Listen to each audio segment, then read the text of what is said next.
Tem gente que encaixa, né? Que um é muito parecido que o outro e as diferenças se complementam. Mas tem casais que os modelos de pensamento, as ideias são muito distintas. Gente, eu sou comunicadora. As pessoas me elogiam, dizendo assim, como você explica bem.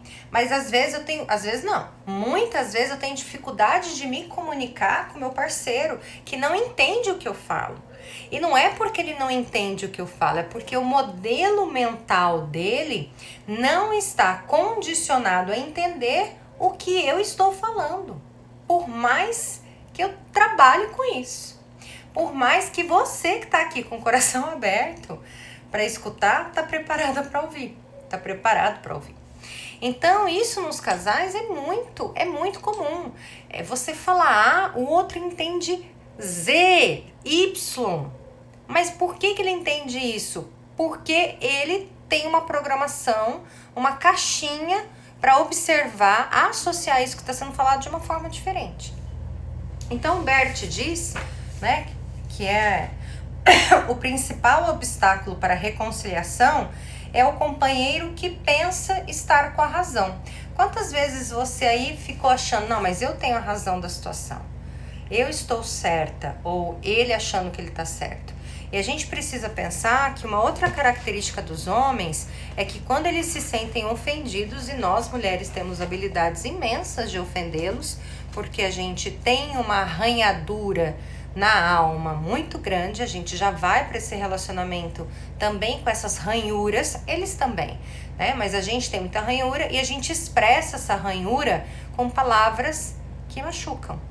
Os homens também reagem, mas os homens fazem mais o uso do silêncio, né? Eles emburram mais e a gente ataca mais. Quando a gente não recebe o acolhimento que a gente precisa, a gente vai firme pro ataque.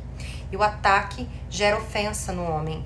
O homem, como tem a questão da virilidade dele, que às vezes alguém chama de machismo, mas é a questão da virilidade, a capacidade que ele tem de ser reconhecido, toda vez que a mulher infringe esse reconhecimento, ele vai lá embaixo. E uma outra questão, toda vez que há uma discordância no casal, a mulher pune o marido através da relação sexual. E é disso que eu quero falar, gente.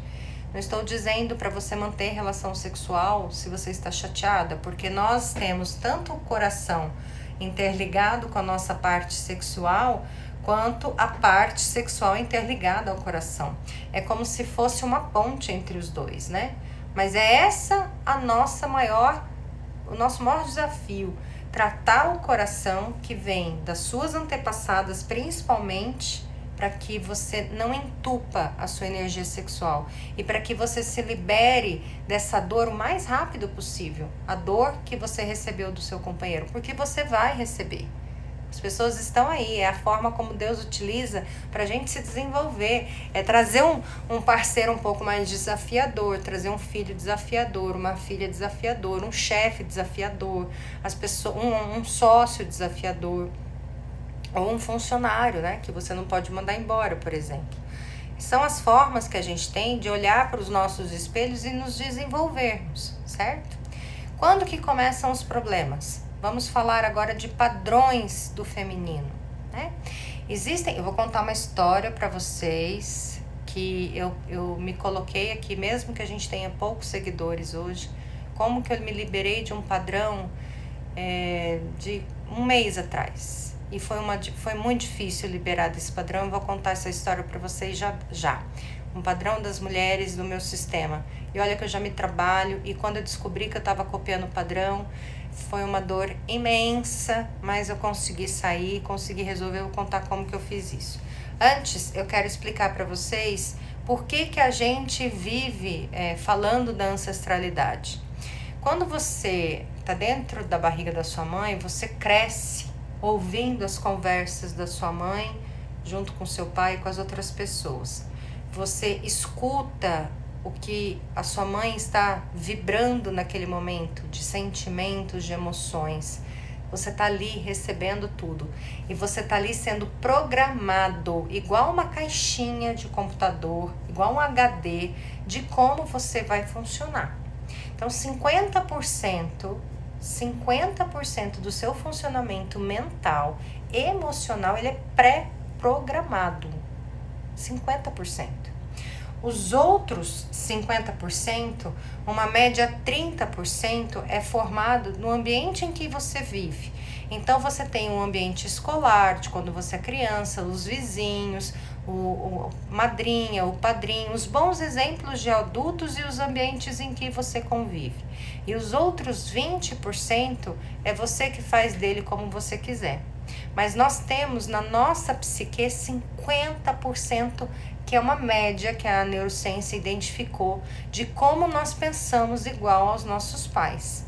Se a gente for puxar uma família que não houve brigas, que houve amor mútuo, que houve cooperação, que houve todos os sentimentos mais positivos do mundo, você vai ser uma pessoa altamente capaz de ter relações saudáveis. Agora, se você se desenvolveu num universo, numa família que teve desafios, como quase toda a população mundial, você também vai estar pré-programado para viver esses desafios, essas dificuldades, essas dores. E o que acontece? Por que as mulheres estão tão sozinhas? Porque nós carregamos tantas dores no coração que a gente prefere boicotar uma relação, bloquearmos para ter uma relação com alguém do que sofrer. Outra questão, que é muito comum dos antepassados, as mulheres que foram abandonadas pelos seus maridos lá atrás, ou as mulheres que foram amantes, né? Elas sempre estão sozinhas. Elas não têm uma relação, um parceiro de cumplicidade com elas. E aí eu vou falando as coisas e você vai pensando na sua mãe, na sua avó. Vai lembrando o que você ouvia quando você era criança. O que sua mãe mais repetia sobre relacionamentos, sobre casamento. O que sua mãe falava de homens. O que a sua avó falava sobre a sua sexualidade. O que é sexo para sua família. Eu não falo o que é sexo para você. O que é sexo para sua família.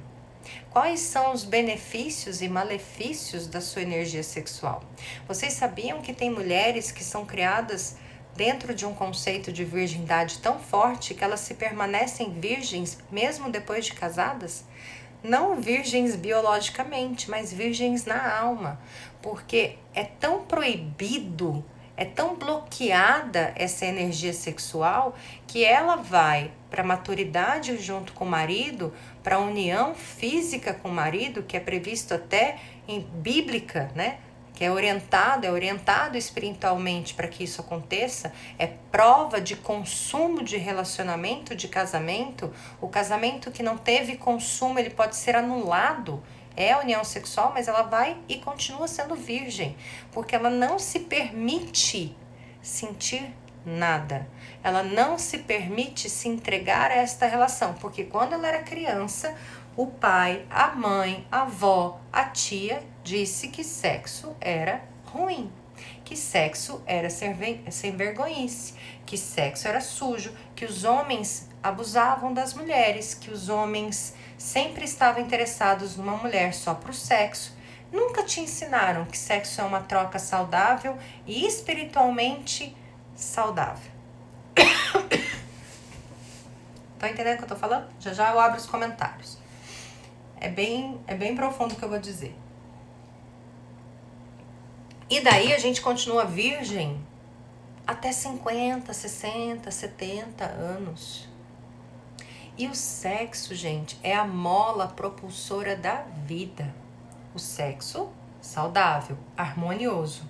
A mulher que se permite a entrega para uma união sexual, ela se torna mais saudável, mais feliz. Esses problemas todos de trato urinário, de cândida, de infecção de útero, são todas ofensas que o corpo recebe, porque quando ele está em união sexual com alguém, ele tem uma trava, ele diz, eu não posso estar fazendo isso. Tem algo que me é proibido de fazer. E mesmo as mulheres que têm alto grau de energia sexual, elas acham que elas estão liberadas. Acham. Na verdade, se seu corpo faz cistite e cândida com frequência, você está entendendo a relação sexual como uma ofensa, como um ato abusivo, como um ato não prazeroso. Ou você está fazendo isso para agradar o marido, porque no padrão das mulheres da sua família, a maioria fazia isso. Então, tudo isso vem lá de trás, das nossas memórias. Só que o nosso corpo adoece quando ele não tem essa explosão, esse fluxo de amor, esse fluxo, né, da energia sexual. A gente adoece. Não estou dizendo aqui para você usar a sua energia sexual com qualquer pessoa. Eu falo justamente ao contrário. Estou falando das mulheres que cresceram ouvindo que sexo não era bom. E elas não se liberam. Elas imaginam que elas precisam ser extremamente cortejadas, que o sexo deve ser implorado para ela pelo marido como se ela fosse uma princesa. E não, gente. Isso é uma relação mútua.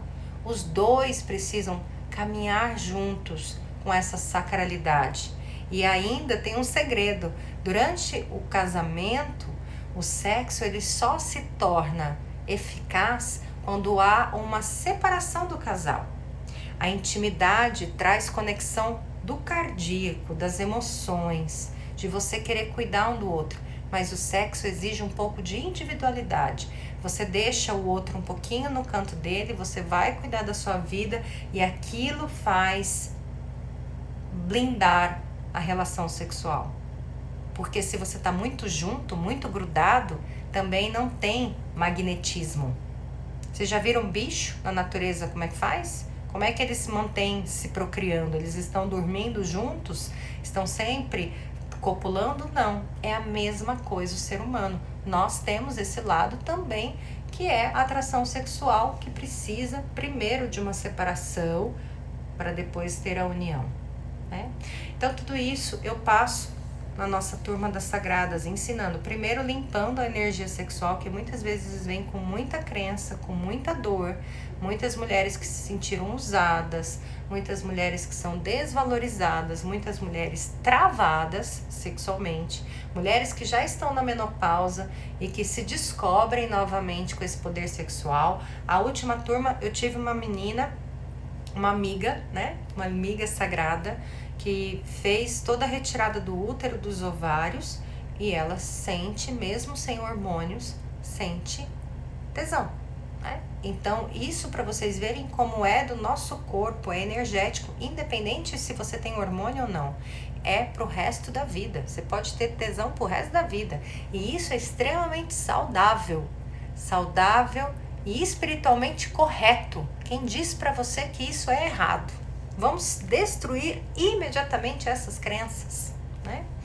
E daí eu queria falar da questão do outro estar sempre certo na condição dele, que o principal obstáculo para a reconciliação é o companheiro que pensa estar sempre com razão. O Bert diz que a gente fica perguntando por que o outro fez isso, por que o outro agiu daquela forma, por que eu tenho esse padrão. Eu vou contar do meu padrão para vocês. E aí ele diz que a gente fica perguntando e tentando fazer respostas. Mas ele fala que a gente precisa estar o tempo todo não usando a mente e deixando a nossa alma agir. Então, se você for conversar com a sua amiga sobre o que o seu marido fez com você, ela vai falar para você que ele tá errado. E ela vai falar para você separar dele, que é o que a maioria das vezes isso acontece. Só que me perguntam, o que eu faço com o meu relacionamento? Eu me separo ou eu continuo? Eu pergunto, o que a sua alma quer? Porque a alma, não a mente, não o ego, ela é mais sábia que a gente. E ela sabe quais são os combinados possíveis para que ela cumpra o propósito dela neste tempo aqui. Nós temos um propósito, gente, e é um propósito também espiritual, né? E às vezes a gente adoece porque a nossa alma quer estar numa relação, quer voltar a falar com o marido, quer voltar ao casamento, quer ir atrás de um amor, que é a alma que quer isso, e nós não vamos porque o nosso ego não deixa. E esse ego é o padrão da sua ancestralidade. precisa olhar para isso urgentemente. O Bert diz ainda que a alma não precisa de respostas, ela sabe exatamente como se movimentar. Frequentemente desejamos dirigir ou controlar o que se passa na nossa alma, e daí a alma se retrai, ela se encolhe. A alma sabe mais do que a cabeça. Não é que a gente deve desligar a cabeça, porque a nossa razão nos protege, né? Isso seria um absurdo, ele diz. Mas a pergunta é, quem está no comando? A cabeça ou a alma? Quando a cabeça é colocada a funcionar, então ocorre o mesmo que aos habitantes da colônia com os duendes. Eu vou contar essa historinha dos duendes. Diz que teve um tempo que os habitantes de uma colônia só precisavam dormir e na manhã do dia seguinte eles acordavam e o trabalho já estava todo feito. Isso continuou assim até que um dia alguém perguntou por quê? E na verdade essa é uma pergunta má, porque ela vem da curiosidade. A alma não é curiosa, ela flui. Estou lendo o texto de Bert Hellinger. Então, imagina só, os doentes viviam numa cidade em que eles dormiam, no outro dia todo o trabalho estava feito. Até que um dia alguém perguntou por quê. Foi então que a curiosidade estragou tudo. E daí, o que ele sugere? Que quando existe um rompimento de um casal, de uma briga de casal, ele sugere que a gente precisa olhar para frente e seguir e não tocar no assunto mais dessa briga, sem olhar para trás. Isso é importante quando algo não deu certo. Toca em frente e não questiona, não valida, não desvalida o que aconteceu lá atrás. E daí tem um aluno do Bert que pergunta, mas o senhor não fala que precisa ter o equilíbrio do dar e do receber? Aí ele diz, sim, mas isso é uma outra questão. Então, qual seria a solução quando um casal está brigado? Quando o casal está disputando quem está certo? Primeiro, eu, mulher, reconhecer que ele tem um pensamento diferente do meu, primeiro por ele ser homem, segundo, por ele ter uma formação emocional diferente da minha, familiar diferente da minha, e em segundo, eu curo meu coração e toco para frente. Porém, eu preciso dar um equilíbrio.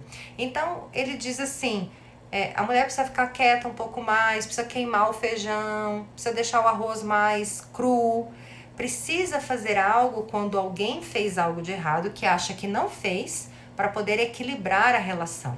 Mas discutir quem estava certo é uma briga perdida, exatamente perdida, porque ele não vai entender que você está certo e que ele está errado. Em pouquíssimas vezes isso acontece. Analisa aí nas suas relações quando seu marido concordou que você estava certa, quando ele te magoou, porque ninguém magoa o outro porque quer, gente. Ninguém fala assim, agora eu vou lá machucar o outro. Isso não existe. Isso não é pré-meditado, pré-planejado. Né? Pré-planejado é difícil, se é planejado é porque é pré. Então, a gente sabe quando o outro faz mal. Então, eu me recolho, eu dou um equilíbrio para a situação, mas eu sigo, como se nada tivesse acontecido. Ele trabalha nessa esfera dizendo como uma das fórmulas de sucesso para os relacionamentos. Existem outras, né? Dentro das constelações a gente fala das ordens do amor, que é respeitar, né? A hierarquia, né? Não discutir, não disputar lugar com a mãe, não disputar lugar com o pai da pessoa, não disputar lugar com os filhos do primeiro casamento. Tem uma série de questões que eu ensino durante a Jornada das Sagradas. Isso é uma aula para a vida, deveria ter sido ensinado para a gente nas escolas, mas as constelações não tem nem 20 anos, né, de história, então eu espero ainda que as próximas gerações sejam ensinadas como aula de história, geografia, para que as famílias se deem melhor. E eu quero contar para vocês sobre o padrão familiar. Eu não sei qual é o seu padrão, eu não sei o que acontece nos relacionamentos da sua família, no seu relacionamento. Eu não sei como que você se comunica com seus parceiros. Eu não sei como você se coloca para não ter um parceiro. Eu não sei como é a sua vida, mas eu vou dizer para você, o padrão é algo muito forte, muito denso. E quando a gente sabe que na nossa família existe alguém com padrão difícil, né, com um casamento difícil, com uma história difícil, Geralmente a gente olha para aquilo com julgamento e com uma sensação de separação. Eu não pertenço a isso. A primeira correção que a gente precisa fazer: eu pertenço a este padrão. Ah, mas é da minha tia-avó. Não tem problema. Toda vez que eu olho para o padrão das mulheres do meu sistema familiar e digo, elas estão erradas, elas são más, elas são feias, elas são chatas, elas são ruins, eu estou trazendo esse padrão e aumentando ele dentro de mim. Como eu corrijo-me diante de um padrão? Eu digo, ok, eu faço parte disso. E o Bert diz que a liberação de um padrão é um presente do céu, porque é tão enraizado dentro da gente, tão enraizado, que você não sabe qual é o padrão que está agindo. Você só precisa se conectar que ele existe. Pode ser que é o padrão das mulheres que ficam solteiras, das mulheres que viram titia, das mulheres que não conseguem engravidar, dos casamentos que todos se separam, dos casamentos que as mulheres ficam viúvas, eu não sei, existem inúmeras histórias, mas o padrão existe. E a gente precisa olhar para isso com reverência, com aceitação, com concordância, com respeito, porque você é parte disso. Se você olha para isso e rejeita, você está se separando do padrão e pegando toda a carga dele e colocando na sua alma. Porque no sistema familiar não existe separação. Nós estamos todos conectados. Eu costumava olhar para um casamento de um tio, para o casamento da minha mãe e do meu pai e dizer, eu não quero que seja assim. Eu preciso que seja diferente. E esse foi um dos meus maiores erros. Porque toda vez que eu olhava para os padrões, para o padrão e julgava, eu trazia toda essa dinâmica para mim. Vou contar uma história para vocês. Tempos atrás, meu aniversário, eu sempre tive vontade de passar meu aniversário fora de Campo Grande. Eu não sei quem tá aqui me ouvindo, mas eu sempre quis viajar no meu aniversário. E nunca deu certo. Sempre tava trabalhando e não era viajar sozinha, era viajar com um companheiro, né? E nesta época eu consegui planejar uma viagem justamente no meu aniversário, né? Ia passar uma lua de mel, com direito a hotel, vinho e tudo mais. Planejamos a viagem, consegui convencer o meu digníssimo a fazermos essa viagem. E dias depois ele me avisa, não podemos viajar. Eu tenho um compromisso que eu tinha esquecido, um compromisso que não dá para desmarcar, uma situação particular dele, assim, que realmente não dava para desmarcar. Mesmo sendo meu aniversário, mesmo tudo pago, passagem comprada. E eu disse, ok, tranquilo, vamos remarcar. Ele falou, tá bom. E ele não remarcou essa viagem. Aí começou o padrão. Quando ele não remarcou, porque ele estava ocupado, falou, já que não vai no seu aniversário, a gente vê outro dia. E não conversou mais sobre isso, eu comecei a entrar na dor do meu sistema familiar.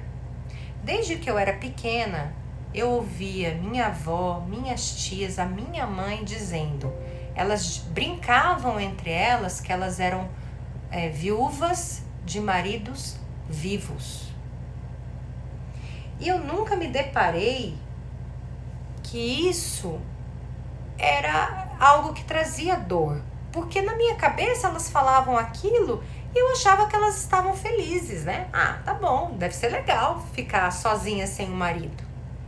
E nesta viagem eu senti isso na pele, porque na viagem meus filhos já estão grandes, né? Eu já viajei com amigas, solteira, eu não tinha mais o que fazer sozinha. Eu queria passar um dia do meu aniversário com alguém, com o meu companheiro. E daí eu emburrei, eu fui me fechando, né? Fechando. Conscientemente eu sabia o que eu estava fazendo, mas eu não conseguia não ficar desta forma. E olha que eu sou terapeuta, e olha que eu me trabalho, e olha que eu faço constelação. E faço todas as outras técnicas. Aquilo começou a doer. Eu comecei a sentir rejeição, eu comecei a sentir desvalor, eu comecei a sentir desprestígio. E eu perguntava, vamos remarcar? Você não quer viajar comigo? E daí ele ria, brincava, mas não remarcava. E aquilo doía. E aquilo me fechou. Até que eu desconfiei que ali tinha uma repetição de padrão. E minha mãe dizia que ela nunca tinha conhecido as cidades, por exemplo, Campos do Jordão, ido à praia, porque meu pai nunca acompanhava ela. E eu sempre questionava, mas se meu pai não acompanha, por que ela não vai sozinha? Qual o problema? E neste episódio eu senti um peso tão grande, uma dificuldade tão grande de ir sozinha. Eu dizia, eu não estou entendendo o que está acontecendo comigo. Eu tenho tanta facilidade de viajar sozinha. Eu entro no carro e vou para onde eu quiser, ou eu entro no avião e vou para onde eu quiser. Eu já viajei sozinha. Por que está tão difícil de tomar essa decisão de ir sozinha, já que é meu aniversário? E é o que eu digo, vinha uma voz na minha cabeça dizendo assim, não vai, porque isso vai ofender o outro, porque isso vai prejudicar o outro. E essa conversa interna, que eu achava que era até uma intuição, nada mais é do que a conversa interna das minhas antepassadas, que com medo, de se realizar, fazer o que ela queria, com medo do boicote do marido, do pai, do esposo, do meu pai, por exemplo, deixou de viver muitas das coisas da vida dela e ele não acompanhou por medo da separação, por medo da briga, por medo da desonra ao marido. E quando eu percebi isso, eu falei, gente, eu preciso viajar, porque eu não consegui trocar a passagem, eu não consegui vender a passagem, eu não consegui desmarcar e remarcar a passagem. Eu ia perder todo o dinheiro da passagem. Ia perder. Ia pagar multa para conseguir remarcar. E daí eu decidi ir, mas assim, com algo muito pesado dentro de mim. E eu fui porque eu sabia que eu ia romper o padrão. Na ida dessa viagem eu chorei bastante e eu dizia, eu estou chorando o choro da solidão da minha mãe, o choro da solidão da minha avó, o choro da solidão da minha tia, que passou a vida inteira casada, mas se sentiu sozinha. Porque era essa sensação que tinha no meu corpo, na minha alma. Por mais que o meu companheiro nem sabe disso que eu tô contando para vocês aqui ao vivo, sorte que tem pouca gente, era esse o meu sentimento. Porque as minhas células carregavam essas memórias. Vocês estão entendendo como isso é forte? E eu fiz disso uma grande tempestade dentro de mim e para romper também. Então é o que eu digo para vocês. Eu fiz a viagem, vou mostrar uma foto para vocês. Fiz questão de ir para um restaurante sozinha, fui tratada igual uma princesa, serviram um banquete para mim, paguei super caro para comer nesse restaurante, fiz todos os passeios que eu queria fazer porque era meu aniversário. E se o outro não me deu o que eu queria no meu aniversário, eu dou para mim o que eu quero no meu aniversário, sem brigar com ele, porque a culpa não é dele. Eu nasci nessa data, não foi o outro que nasceu nessa data. E depois eu comemoro com o outro quando ele puder. Mas eu queria essa viagem. E o outro não faz questão de estar na viagem. Não porque ele não quer, mas porque ele tinha outras questões. Mas eu fazia questão da viagem. Se o outro não pôde me acompanhar na minha questão, ok, eu faço questão. Assim como minha mãe, a minha avó e as minhas tias, que passaram a vida amarguradas porque seus maridos não acompanhavam. O problema, gente, é que a mulher amargurada, ela perde energia sexual e ela se torna uma pessoa não atraente, ela perde o magnetismo dela. Ela perde a vivacidade e ela se torna uma pessoa amarga e não atraente nem para o trabalho. Ninguém vai querer nem trabalhar com uma pessoa amarga. Aí os negócios vão mal, as amizades vão mal, os relacionamentos vão mal e os seus filhos também, diante de uma mãe amarga, se afastam. E é isso que acontecia no meu sistema. E outra, a mulher amarga, ela se torna brava, muito autoritária e mais um macho para competir com os homens. Porque ela reage na autoridade, mandando. Então eu estou contando essa história com toda a vulnerabilidade do meu ser para dizer o que a gente faz diante dos padrões familiares, que são muito densos, são muito fortes. Como que a gente cura isso? Com alegria no coração. E aqui eu estou propondo para as mulheres que estão me ouvindo para participar desta jornada das sagradas, em que você vai se fortalecer sexualmente, energeticamente, emocionalmente, para ter uma relação mais saudável, mais harmoniosa e sair do estado de vítima, sair do estado de dor, né? O choro que eu tive nessa viagem, que nem parece que minha cara tá boa, mas eu não tava nem conseguindo sorrir assim, né?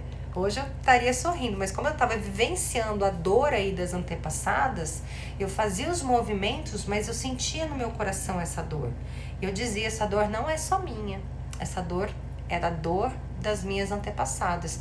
E eu estou fazendo essa viagem em nome da tristeza que elas carregaram a vida inteira de não poder fazer o que queriam porque não tinham a companhia do marido, né? E a gente vive em outros tempos.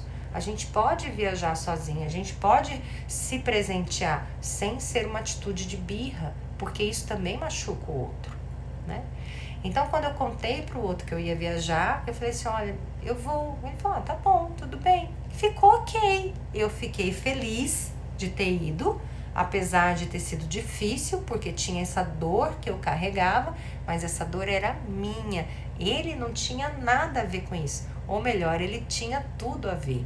Graças a ele, eu liberei desse padrão que eu ouvi desde a minha infância das mulheres que vivem viúvas de maridos vivos. Isso é muito triste, gente. Tem muito casamento que está aí com desconexão sexual de mulheres e homens que vivem só de fachada, que vivem uma plena solidão dentro de casa, né? Então eu convido você, essa live foi super rapidinha, eu queria contar essa história para você participar da Jornada do Sagrado. O Sagrado é um grupo de mulheres, né, todo online, com as constelações familiares, com a aula dentro das constelações familiares, onde nós vamos liberar esse padrão de dor, esse padrão de vitimismo, esse padrão de coitadinha e fortalecer você para entrar em equilíbrio com o masculino, para fazer as pazes com o masculino e para se fortalecer no meio de mulheres, né? São aulas que estão já disponíveis, né, pela Hotmart. Também temos 3 encontros ao vivo com técnicas de liberação através das constelações familiares. E o principal, você vai fazer parte de um grupo de WhatsApp com dinâmicas e exercícios e trocas fantásticas, né? A primeira jornada foi um sucesso, eu já trabalho com as constelações do feminino já há algum tempo, tem depoimentos aqui no meu Instagram e eu tô aqui com toda a vulnerabilidade do mundo, contando a minha história para vocês, porque eu acho que eu vivo isso na pele. Eu disse há pouco no grupo das sagradas, não adianta vocês colocarem em prática o que vocês aprenderam aqui falando para o outro, tem que ser na vivência. Você acha que meu companheiro sabe tudo que eu falo aqui? Não sabe. A gente vive isso, né? Eu não fico ensinando o que eu sei, eu vivo o que eu sei.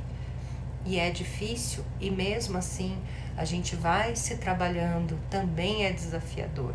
Eu não prometo um mundo de maravilhas, mas eu prometo um mundo novo de mulheres com mais força, com mais intuição e docilidade na alma, no coração, para seguir esse caminho de ser mulher. Você tem um propósito aqui, em ser mãe, em ser mulher. E a gente precisa espalhar nossas flores da alma para esse mundo. Nós vemos o Pantanal queimando hoje. Quem são as mulheres destes homens que deixaram esse lugar pegar fogo? quem são as mulheres destes fazendeiros que são denunciados agora, já descobriu-se que são homens que colocaram fogo, que têm um coração tão seco, tão ganancioso. Essas mulheres também devem estar em sofrimento, porque esses homens, se estão nessa energia tão, né, tão má, quem são as mulheres que estão ao lado dele? Se um homem está feliz dentro de uma casa, pode saber que a mulher dele está inteira, né? Pode saber que esse casal tem uma conexão sexual forte, tem uma intimidade. E essa é a proposta. Você olha para um homem com dificuldade financeira, você pode saber que o casamento dele está ruim. Uma relação saudável, sexualmente forte, voraz, é um homem forte no seu ambiente de trabalho. É uma mulher saudável, sem doenças, sem problemas de depressão, sem problemas de queda de cabelo, sem nenhuma doença. Tudo isso pela conexão de um casal. Toda pessoa que tem um relacionamento saudável, não estou dizendo que é um casamento perfeito, porque isso não existe. Uma relação saudável, ela vive muito melhor, tem muito mais saúde. E a gente precisa olhar, né, quando os padrões estão desafiadores pra gente. 9 horas, essa live ia ter só esses 40 minutinhos. Eu vou encerrando aqui, deixa eu abrir os comentários para ver se vocês estão só fazendo algumas perguntas. Eu desativei tudo, né? Se alguém tem algum questionamento para fazer, alguém tem alguma perguntinha que eu fiquei de explicar aqui.